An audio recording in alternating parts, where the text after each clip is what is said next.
Okay, so we have begun more down the list to reaction requests. This time, we're gonna be looking at Pokemon, the Electric Tail of Pikachu 1 from Atop the Fourth Wall, Linkara Atop the Fourth Wall. Sorry about that. But yeah, I have a lot on my list. I'm just trying to knock down. This week is gonna be mainly Pokemon because of the certain something that I'm going to address either Friday or Saturday when I upload the video about it. But you will know. This whole week is gonna be nothing but Pokemon. All right, now here we go. Oh shoot! Wait a minute. Hold up. Hold on. There we go. There is a sound in my nightmares. It is a hiss, a screeching of notes that comes from a game that I played as a child. It's shrill and high-pitched, grating on your soul like nails on a chalkboard. This was not the sound of any natural creature. This is an abomination, a perversion of the programmed perfection of the world. In other times, in other places, and in my book, they called it the Lost Beast. But to me, it shall forever have a different name. Missing number. I am the voiceless, the never should, the beautiful horror. I am error. I am glitch. I am all things terrible and wonderful and everything between. Is he displaying what Missingo would be if it took over? Is that what this is? It's fucking brilliant. I am missing. This is impossible. You're not some Lovecraftian demon, you're a glitch in a video game. A random scramble of pixels because the game is trying to call data where none exists. I am the outer god that looks in and beholds. Actually, Linkara, it did exist, but they deleted it. So literally, Missingo is just a bunch, like you were saying, of lost data that doesn't exist, even though it did. But they just took it out once the beta was finished with and over with. At least that's what I heard. That's what I looked up. That's what happened. The reality that lacks my beauty, I will correct through corruption until there is nothing left but my totality. I also want a Missingo Where plush. did you come from? From another universe, so alike and yet dislike. I was called into being by wondrous accident, and I spread the gospel of error. My cry went out across the multiverse and brought forth converts to my cause, but also an obstacle. Lord Vice. He'd been trying to destroy you. Nice laugh.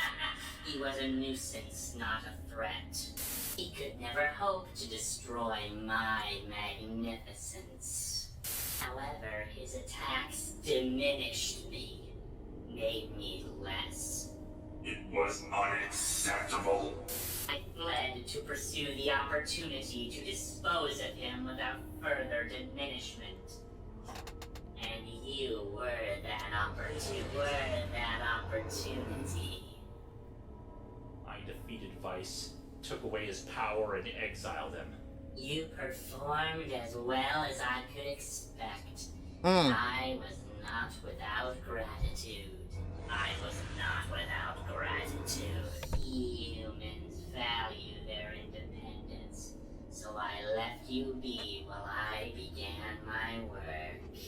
The ninja-style dancer saw it coming, knew who you really were. The ninja had no voice. Like me, he fled to find allies, and just found me waiting. My limbs are infinite and have stretched to every point on this planet. And you absorbed him while I wasn't looking. He is beautiful now.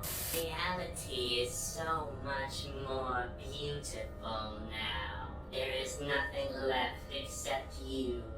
And it is time for you to become part of my beauty. Oh, fuck that. Today, thank you. Right.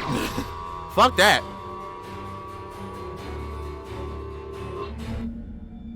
Ah, my worshippers created that, didn't they? Did you think it would diminish me? Not the magic gun. No. No. Have provided so much amusement, but I am the never should, and I already won this game long ago. Nimue, emergency procedure 5, execute!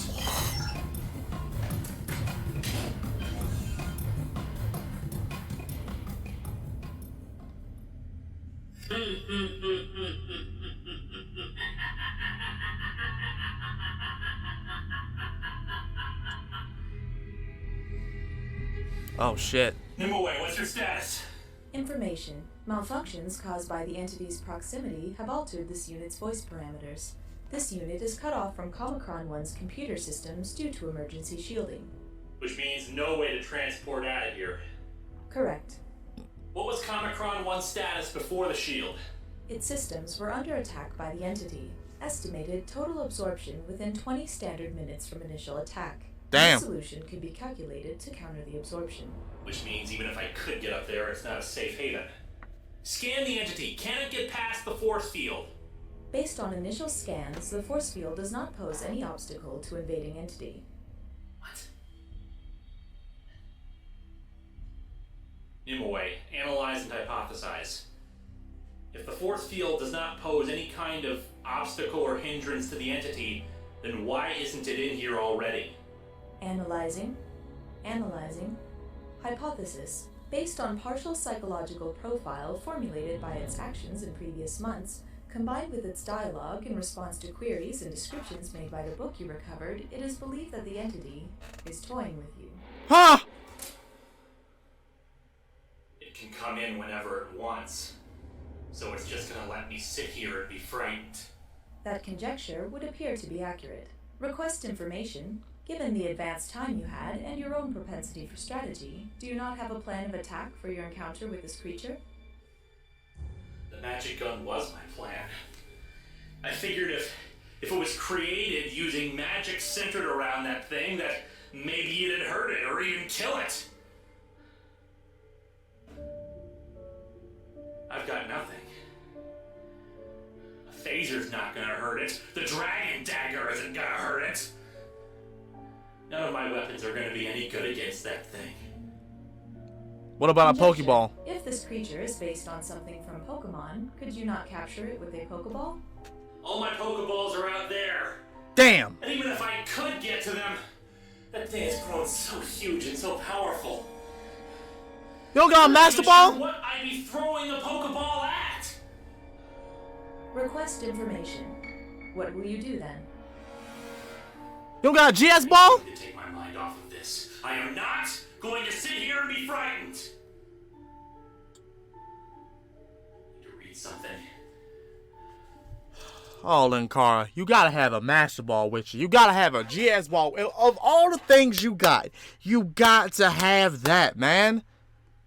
Of course, I can't talk because I don't have my Master Ball on me right now in this room. But come on, man, you gotta have something. Wait a minute, do I have? It's just a normal Pokeball. Damn. Well, I mean, continue.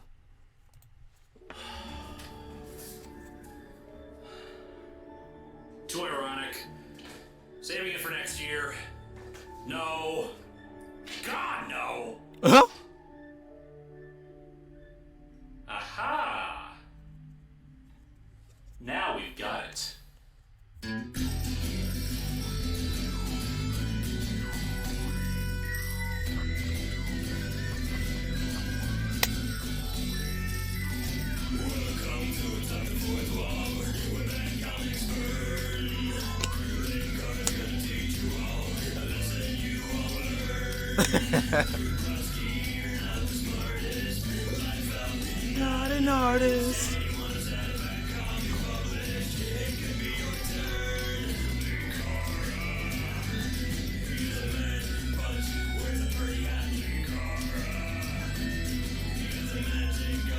Where'd he purchase that?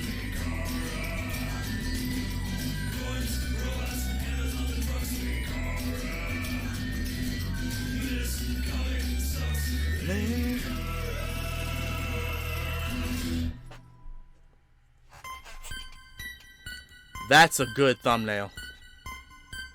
It's really good.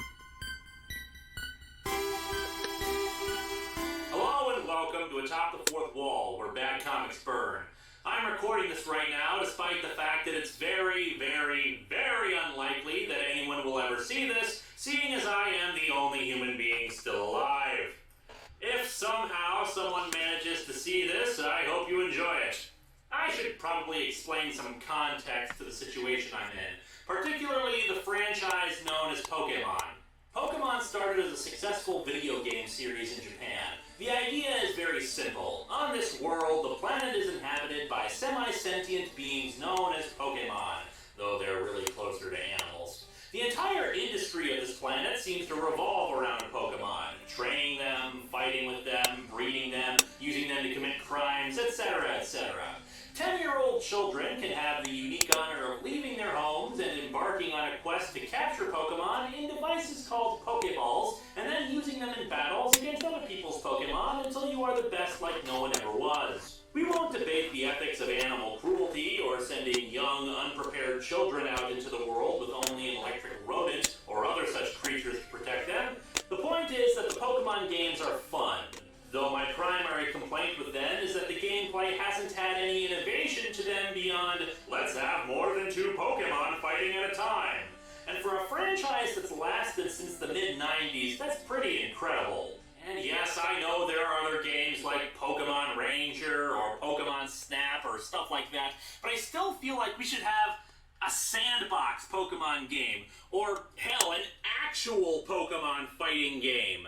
And no, Pokémon Stadium and the like do not count. I mean actually being able to control the Pokémon in real time, like in Super Smash Bros. The Pokémon you can control there were great. Anyway, I should probably explain the horror that currently menaces us. In the original 2 games, there was a glitch. What you do is you go to this old guy who wants to show you how to catch Pokémon. The player's sprite is placed in an empty data slot for storage so the old man's sprite can appear. After that's completed, you immediately fly to a place called Cinnabar Island and surf along the coast. The thing is that your trainer's data hasn't been called back yet, and because the coast of Cinnabar Island does not have proper data pertaining to what sort of Pokémon are encountered there, it accesses data that isn't there, labeled missing no or missing number, and creates this block of scrambled pixels. Or in my case, when I played a friggin' skeleton. Try being 10 years old, deciding to do the trick, and then seeing that instead of what you were supposed to see. Needless to say, I didn't try it again for a while. Admittedly, what's actually going on with the missing number trick is a little more complicated than that brief version, but my explanation is just the basics of how it works. Missing number is just a glitch in the game, and when people learned about it, they thought the thing was serious bad news, that it could erase your saved game, or even the entire cartridge. That was the rumor. There's been the occasional person who says that happened to them, but it's not guaranteed. Right. In reality, seeing it only does 2 things. It messes up your Hall of Fame data, and it massively duplicates whatever item is in the 6th slot of your inventory. It can cause some other glitches if you catch it, but nothing really to the extremes people were worried about. It's a legend in game glitches, and in particular Pokemon history. And apparently in a parallel universe, it spawned off into some kind of outer god that intends to consume and absorb all reality in every dimension. What the fuck? And it's also standing outside my door. Yeah, it's been a bit of a day. However, before the end, I feel it's time to finally take a look at a Pokemon comic. People may recall my top 15 comics I'll never review list, and that near the top of the list was manga, which this technically counts as. But hell with it. Douchey McNitpick isn't around to point that out, and it looks like I'm going to die anyway, so screw the rules. Let's dig into Pokemon, the Electric Tale of Pikachu #1. Let's do it. I admit, most of my experience comes with the TV show and the game, so I don't know what to expect. According to Wikipedia, at least, the manga was based off of the show, just altered in some spots to better accommodate the format. Uh-huh. I'm not sure how to judge the cover, or even if I should. Most manga are published in digest size, and this one's the size of a full comic book. Since I know nothing about the production history of manga that are actually published more like an American comic book, I don't know if this thing is meant to be picked up like a comic book here, with a cover that makes it stand out from others on a rack. Admittedly, if I knew nothing about Pokemon, I might be intrigued about the little yellow rodent and why it's playing with a hamster ball, so props there. We also have our series star, Ash Ketchum. And if anyone does hopefully watch this someday, you'll forgive me if I don't care that his Japanese name is Satoshi, whatever. He's called Ash in the comic, he's called Ash in the dubbed TV series, and I'm not Japanese. We open in Pallet Town, which of course looks more like a town than... Plus, for some people, it's kind of hard to say the name Satoshi, or how you actually say it, Satoshi. It's very hard. See, you see, with me, it's kind of difficult to say over and over. So I just say Satoshi. I just say that, or Satoshi. You know.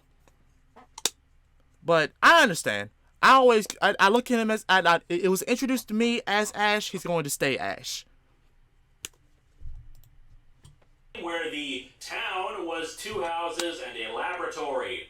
We meet our young hero, Ash, as he's drinking what I believe is labeled caffeine cola. I could never stand caffeine cola myself. I always preferred hydrogen water. Their house is having a blackout, and Ash thinks there's something in the wall. The wall even speaks, saying, Pika! Amityville Horror, the Electric Tale of Pikachu. Next page, we see the rodent that the entire franchise has become based around, Pikachu, with a caption helpfully informing us of its name. An electric mouse Pokemon. Diet, mainly fruit. And power cables, apparently, since it seems to be snacking on one. I guess this is actually on the outside of the house, since Ash is now hanging out a window and trying to catch Pikachu with a net. Pikachu zaps him and darts off, Ash giving chase.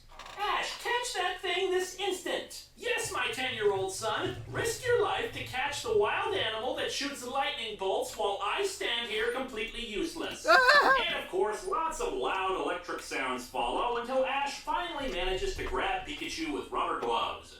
Pikachu himself is exhausted and his mother... Now, I'll say this right now about being in that situation.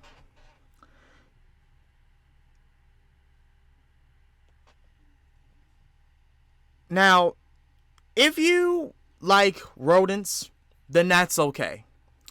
But let's take a look at someone who doesn't like giant rodents and have a phobia of what they could do to you should you get close to them. I'm talking about me in particular. And yet, despite that, my favorite Pokemon is Raichu, which literally is a giant rat Pokemon that's at least the size of this computer table. About at this height.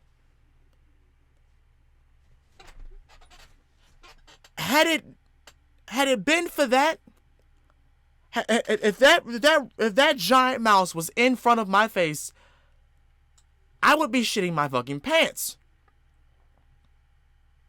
So I can understand the look on Ash's face when you have it in the palm of your hands, because at that point it's this right here is a little cat, right? But compared to Raichu, who's supposed to be 10 times bigger, or 5 times bigger, that's a big freaking rat, y'all. And yet that's my favorite Pokemon. Now, I said before, with the phobia attack, I don't know if I'll be able to handle that. That's why I said probably in another life, if I don't have that phobia, thankfully, hopefully, maybe I'll be able to stand that. Maybe I'll actually like giant rodents. But with that, I don't know. I don't know. It may take me a while to get used to that. Mother tells him to take it out into the woods. I know you're attracted to electricity, but you can't just wander all over town. You'll get run over. Or, knowing how Pokemon attacks work, it'll unleash the thunder of God down on some poor person in their car. However, before Ash can take him to the woods, he's confronted by Gary. Yes, Gary Oak. He's back. He's cool. And in the TV show, he has his own harem of cheerleaders who follow him around inexplicably. Got his own bitches. Gary Oak, rock star of the Pokemon universe. The man that literally had a whole bunch of badges that were literally unknown. It made everybody wonder, where the fuck did he get those badges from? And the Pokemon Company has yet to talk about it. They have yet to talk about it.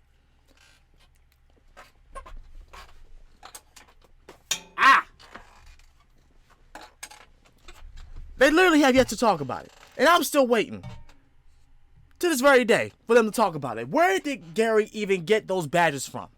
Where? Anyway, this is the start of Gary's illustrious career, where he was a major asshole who brags to Ash that he just got his Pokemon trainer's license and is going to leave on his Pokemon quest next week. Plus, as I'm sure you're well aware, trainers on their training quests are exempt from school. Why? What the hell kind of crappy educational system does this world have that allows kids to just skip school so they can capture animals with magic 8-balls? Gary is nearly disgusted. Well, mostly because if you look at it and even watch the show, the children that actually go to school, literally all they are taught about is the history of Pokemon. Basically, what you're supposed to feed them, how they are, and things like that. You literally go to school for that. It was a rare case to even see a school that wasn't like that. It was a rare thing. Like I can't even remember if there was an episode where they met. Well, they actually met up with a doctor that went to school for treating people and not Pokemon. That actually did happen. It did. And then they had him have Pokemon as his patients because the Pokemon Center was filled up at that current time.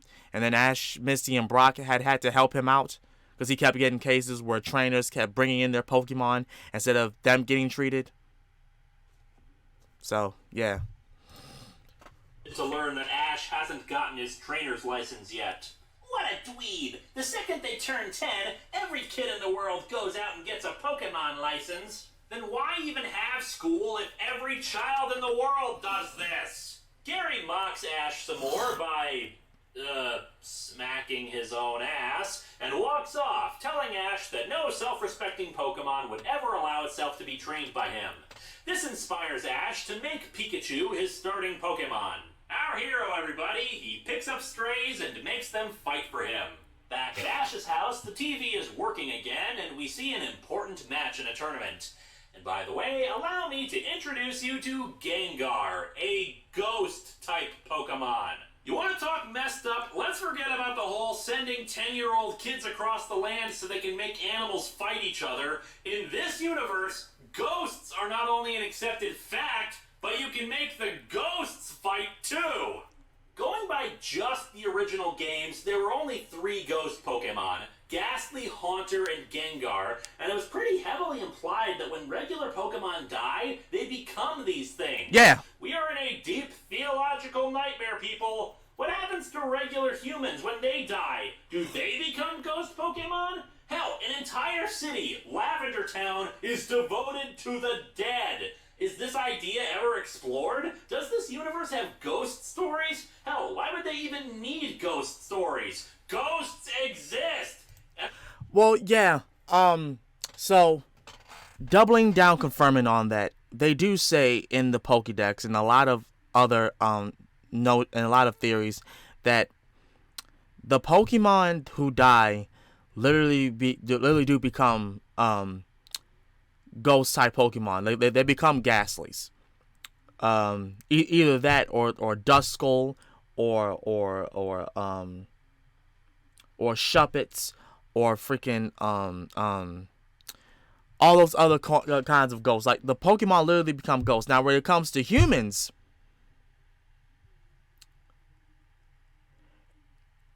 every theory that I've heard about a human dying and becoming a Pokemon, some fucked up shit happened to them that made them turn into Pokemon. It's not that they were that that's like the normal process. Is that they went through some fucked up shit, either with other ghost type Pokemon, or they've been traumatized in some way, shape, or form, that some ghost Pokemon took their soul and literally turned them into one. At least that's fan fiction, as far as I know. So, because the Pokemon Company won't really specify on exactly what happens to humans after they die in the Pokemon world. We just extend on the theory that ghost type Pokemon are pretty fucked up to have. And they have special attacks! And they smile! Well, okay, this is for kids after all. I mean, we can just probably ignore the more adult topics. Anyway, Ash runs out to get his trainer's license, but runs into Gary's sister, May, who... Yowza! May, either you're an extremely perky person, or you may want to recheck how you're wearing your bra, if you even have one at all. Anyway, May wishes Ash luck on his quest, and Ash obviously crushes on her, saying that he'll be fine. And it's only now, 10 pages in, where we actually get exposition on the Pokemon universe. Seriously, 2 pages explaining the mythos behind Pokemon completely out of nowhere. One would think you would put that at the beginning of the comic, but no, Ash running away from a girl was apparently the moment where we needed this backstory. Pokémon, the name for a mysterious species not recorded in traditional biological taxonomies.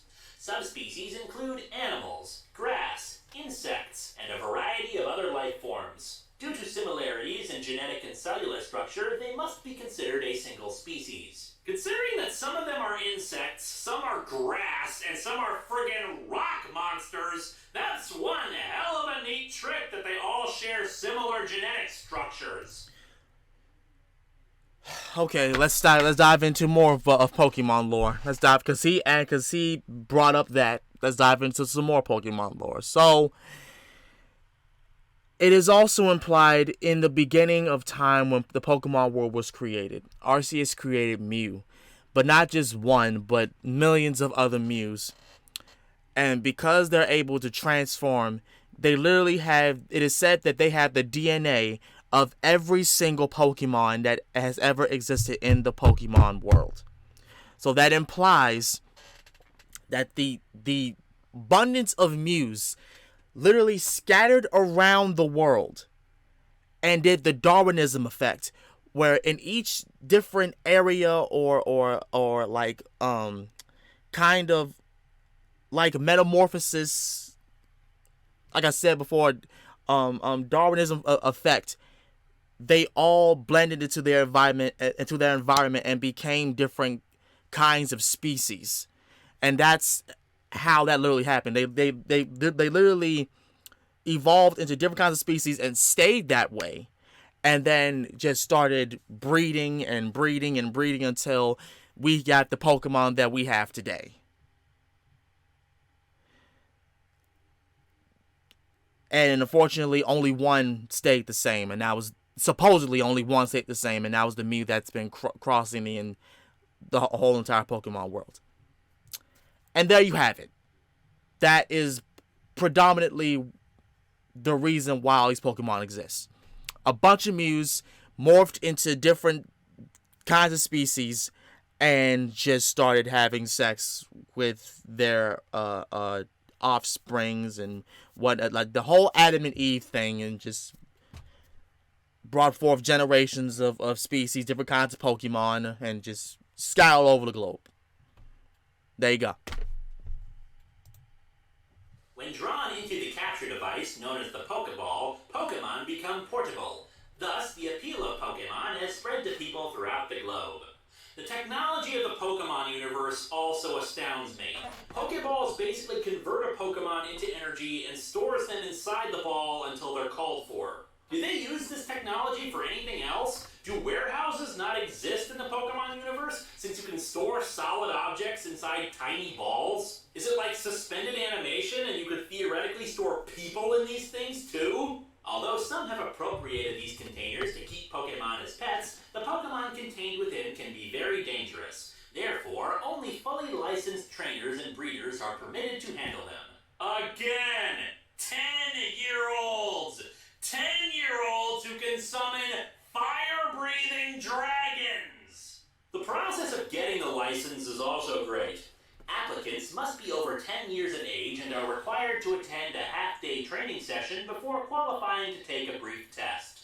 A training session that lasts only half a day, and bam! You're qualified to command an army of creatures capable of leveling cities if you let them loose. The last aspect that they explain is evolution, which is kind of an inaccurate term to describe this. They explain that normally creatures take millions of years to evolve into different forms, but Pokemon do it over the course of their own lifetimes, radically altering at some point so they become entirely new beings. This ability to adapt to their environment so rapidly is an incredible achievement. Except they're not. They're not adapting to their environment. Traditional evolution does not have a set direction. The idea of evolution means we slowly get better when exposed to certain factors. However, there's no way of guaranteeing what the eventual form is going to be. Pokemon evolution, by contrast, always goes in a certain direction, as illustrated by this drawing. A Squirtle turns into a Wartortle and then a Blastoise. It's not evolution, it's just growing up. Hell, in the games, you can actually stop the process so they stay the way they are. Anyway, with the exposition out of the way, Ash completes his test, and a week later, he's dragging his Pikachu around by a leash. This will later be explained that Pikachu doesn't like being in a Pokeball and will reject any attempt to be put in one, but why this hasn't come up until now is anyone's guess, since he's had the Pikachu for a week now. Ash tries to capture a Pidgey, a basic bird Pokemon, but Pikachu has run off. Pikachu runs all the way to Viridian City, and Ash chases after it, Pikachu suddenly becoming the Nyan Cat for a second as it evades him. I heard that of all the Pokemon, Pikachu is considered the most capricious and hardest to tame, and that's why it should be my partner. Ha ha ha ha ha! May have already beat Gary without even fighting. Yeah, Ash is kind of a moron, but then again, what would you expect when over half of your face is suddenly taken over by your cartoonish eyeballs? He lures Pikachu back to him with some food and then suddenly grabs him. Trying to grab a creature that can shoot out electricity and lightning bolts. I can't see anything going wrong with this plan. Ash Ketchum, that kid who would always poke at a hornet's nest. The local police stop by and suggest that he keep his Pokemon in a Pokeball. Since Pikachu are hard to handle, they wonder if he's supposed to be some kind of prodigy, but are interrupted by the arrival of Gary. He didn't choose anything. He just dragged Pikachu here on the end of a rope. It's been a week. Has Ash been just dragging Pikachu around his house like a rag doll? Ash is confident in his abilities, but Gary just laughs him off, especially after Pikachu shocks him again. Ash is going to have quite the twitch by the time he's 11. Gary boasts that it isn't about having one single Pokemon, but having lots and lots of them, showing off that he's already captured 6. Wow, he already has 6? And considering what Pokemon are available around Pallet Town and Viridian City, that means he's captured 2 birds, a rat, a different kind of rat, and a bug. After Gary leaves, Ash loudly proclaims that they'll show him, but Pikachu's already asleep from using its Thundershock attack from earlier. And here's where things get a little confusing. We cut to them at night sleeping in the forest. Then we see Ash leaving Pallet Town and saying farewell to his mother and May, who gives him a map, and then him declaring that he shall be the best, and then a scene of Pikachu refusing to get in his Pokeball. Okay, what the hell was the point of that? Was he dreaming about what happened? Why don't just include it in the proper place before he went to Viridian City. No, I think that was more like a flashback of what happened when he left to go on his adventure. Or did he go to Viridian City and then go back again to Yeah. Town? Yeah. Okay, admittedly you do that in the game, but there was an actual reason for it. Professor Oak isn't even in this comic. Anyway, after Pikachu refuses to go into the ball, Ash tries to make nice with him, offering to shake its paw as an agreement. And gets shocked. Hell, in one shot we see part of his clothes are smoldering. I don't think Ash really thought this plan of just taking a wild animal as his starter into careful consideration. A girl on a bicycle passes by and quickly leaps off her bike when she sees the Pikachu, hugging it because it's so cute. And ignoring poor Ash, who's still in pain and twitching on the ground from being electrocuted. The girl, Misty, tells Ash it's unlikely he'll end up becoming a trainer considering how difficult it is, listing off the statistics of those who try to become Pokemon Masters, and he doesn't exactly look up to snuff. And then just leaves. Goodbye, random girl who just interrupted the plot to provide more exposition. Pikachu runs off again. Are we starting to notice a pattern? Pikachu goes into a field and spots a bird nearby flapping its wings. And apparently flapping its wings is hugely offensive to Pikachu since it outright shocks the bird for no reason. However, the bird, called a Spearow, has a whole flock of its kind that quickly attacks him. Ash finds Pikachu covered in scars and desperately running away from the Spearows. Ash picks up his companion. Are you alright, Pikachu? Yelling in your ears is helpful! His license also serves as a tricorder. He detects that Pikachu's health has nearly dropped to 0, because I guess in this universe we can measure health through hit points, and he needs to get Pikachu to a hospital, also known as a Pokemon Center. However, the Spearows return, now with one of them in their evolved form, a giant bird called a Fearow. Unfortunately, Ash did not think to bring a coat hanger along in his journey, so he has no way of fending off the birds and he's forced to run while carrying Pikachu. He runs across Misty and steals her bike, claiming to just be borrowing it. Misty then sees the Fearow and Spearows chasing after him. Her reaction? What's that idiot up to now? He's running in fear of the giant friggin' bird and its little friends who are trying to peck his eyes out. Right. Give him a break. They put the panels out of order or something, or were they trying to make Misty into a colossal jerk? They were. I also noticed no concern about the Pikachu she said was cute before. Ash rushes off on the bike as fast as he can, but the birds still outrun him and start to scratch at him. He's actually bleeding and some of his blood falls onto Pikachu. Ash covers his arms around Pikachu as best as he can, declaring that he'll protect him no matter what. Pikachu seems bored by this, according to the panel, though I suppose that could just mean he's tired. The Fearow dive bombs straight at Ash, no doubt trying to impale the kid on its beak, but Pikachu spots it and leaps out at the Fearow, thunder-shocking the hell out of it and paralyzing it. And here's where we get a major change from the TV show to the comic. Yeah, there have been little differences here and there, the Fearow itself being one of them.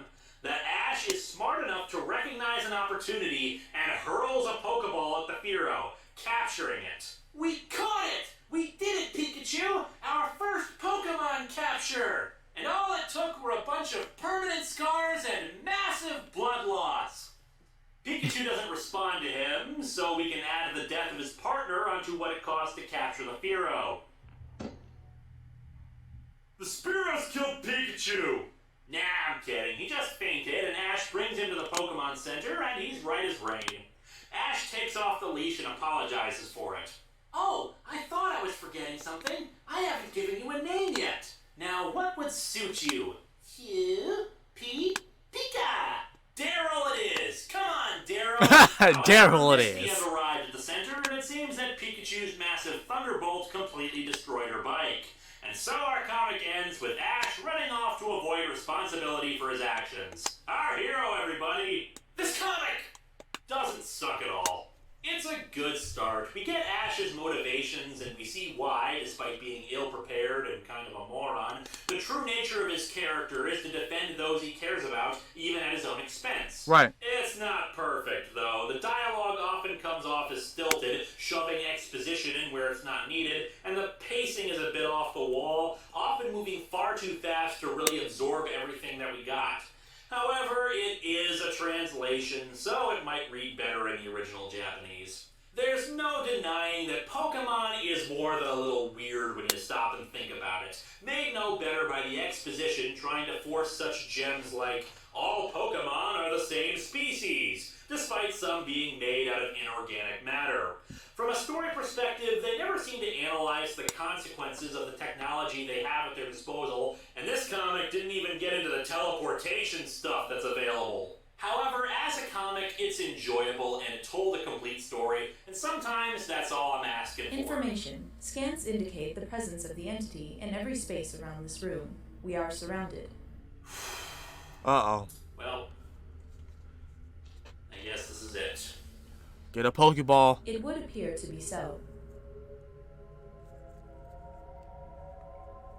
There's nothing else I can do. Well, Nimue, it was nice knowing you, although brief. The emotion is shared.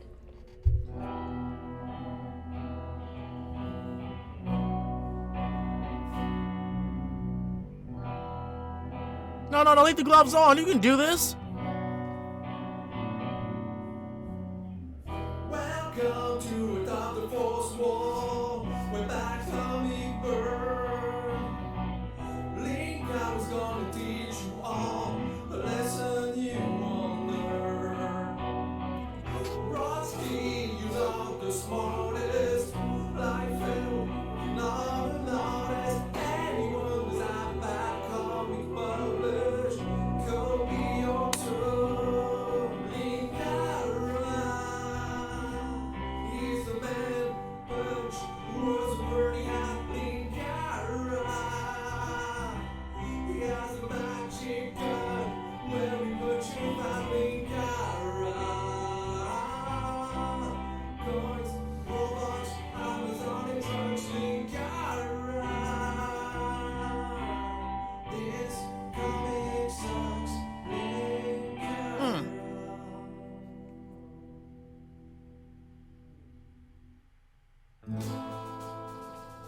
Come on, think about something. Think about something.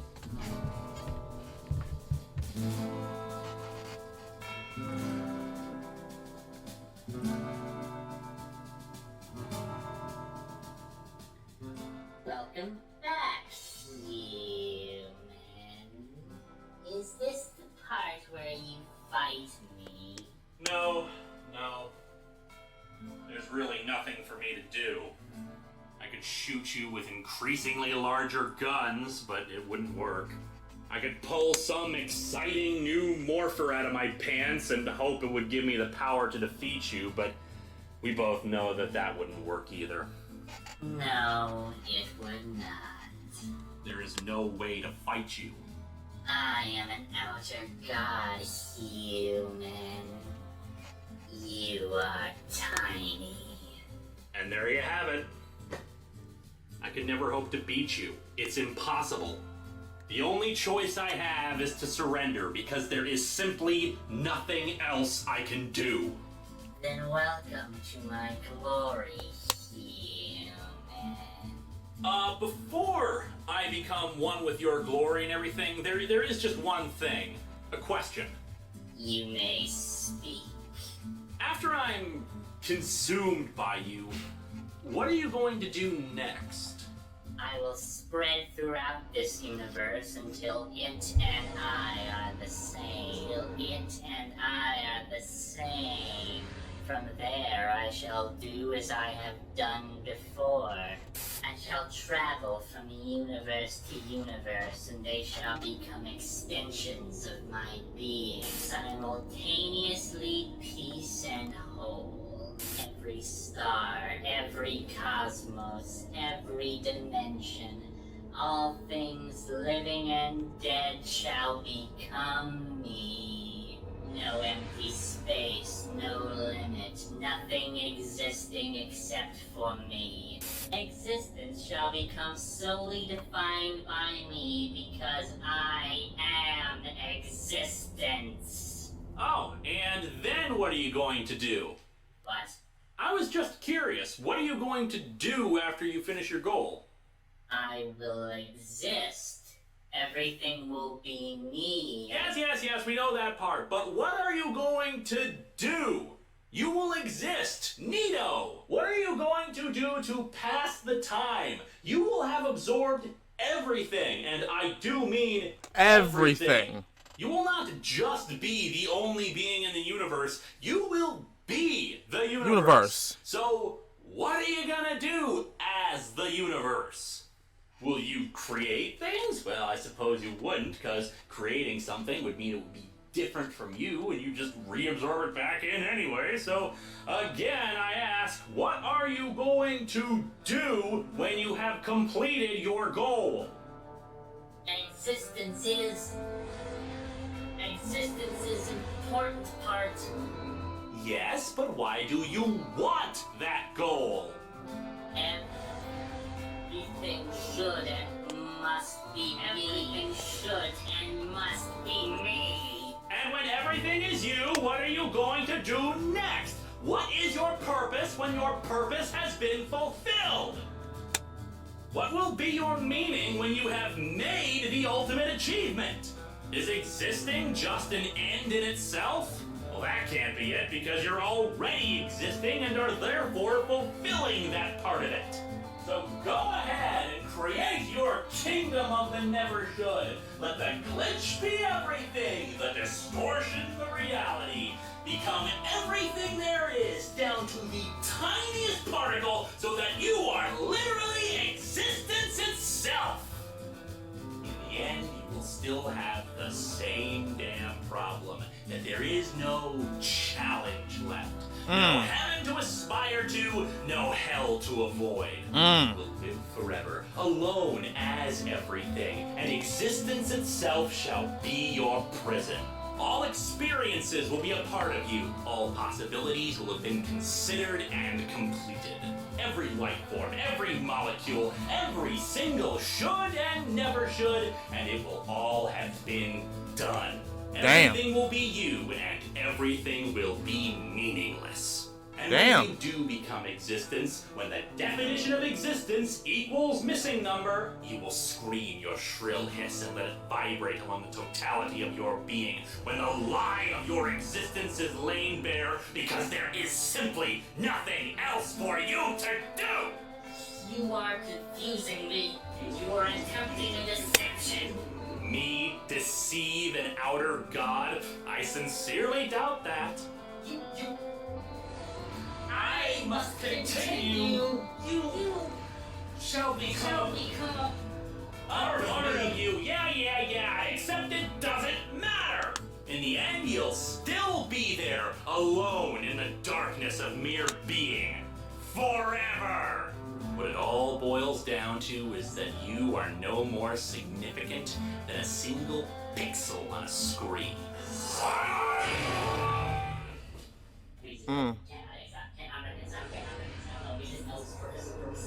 And you broke him.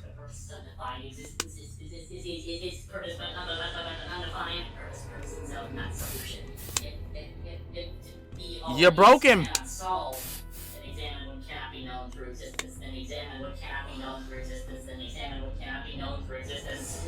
Now capture him. Keep him in a Pokeball. You're an outer god, yes? Correct.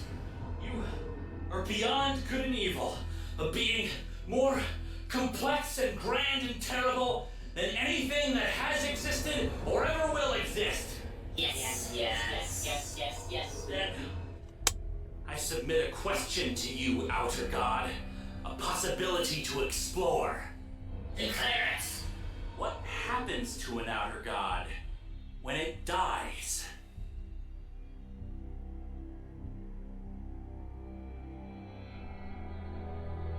I will find out. What?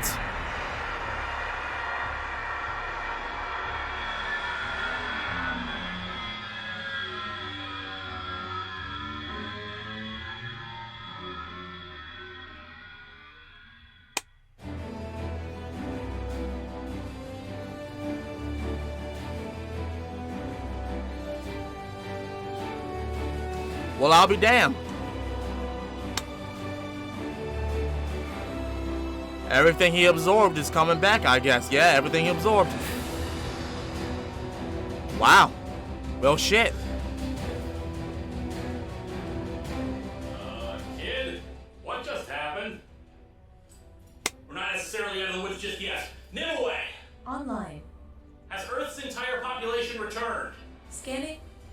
Scanning. Confirmed. All life and property that have gone missing over the last several months have returned. Linkara? What did you do? I think I convinced it to kill itself. And either because of its generosity or because of its death, everything has been returned to normal. Wait, where's the idiot? Carolot is a place we want to go. 90s kid, you okay? Oh, 90s kid. so mad. Hey, wait a second. Where are those issues of Blood Gun that I was sorting? Those were collector's editions! Oh, joy. He's back to normal. Linkara, I'm a bit confused about this, but I think you just saved the world or something. So, what happens now? I don't know. Anybody want to play Pokemon? Yeah, I want to play Pokemon too, yeah, man! I got a level 255 Mewtwo! I got a level 255 Mewtwo!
Hey, Pokemon Bulbasaur? My guy. Every game is gold. Yes.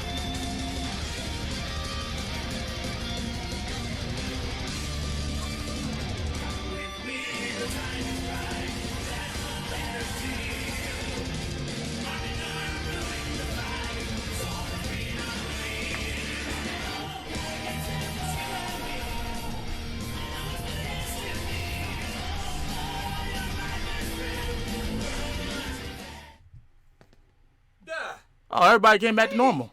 I'm alive! And wait, why was I going to review Warrior number 4 when we just released a separate video on it? It's hyper time! Just accept it!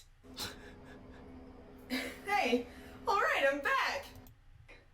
Yet somehow I still released a review of The Howling Reborn. I'm back and I have Witchblade to review. Huh? Whoa, what was that? That was different. Ah, dang it, was this whole thing just a Pokemon reference? Yeah. I love Pokemon, I would have loved to have done a cameo. Oh well, I guess there's nothing for it. Now, where were we? Yes. My guy pulled it out. Your secrets, then it's up to Cinnabar. Linkara, you seem glum. Did you not get the magic gun back? Oh no, Magic Gun returned safe and sound. Oh, I thought maybe seeing missing number would create infinite copies of it. Well, that's because it wasn't in the 6th slot of my inventory. You know what was? A tricorder. And oh look, tricorder. Oh look, tricorder. Oh look, tricorder. Oh look, tricorder. Wow. He got trolled. He got trolled. Oh man, that was great. That was great. I love how he referenced Masingo and even that whole reference to that.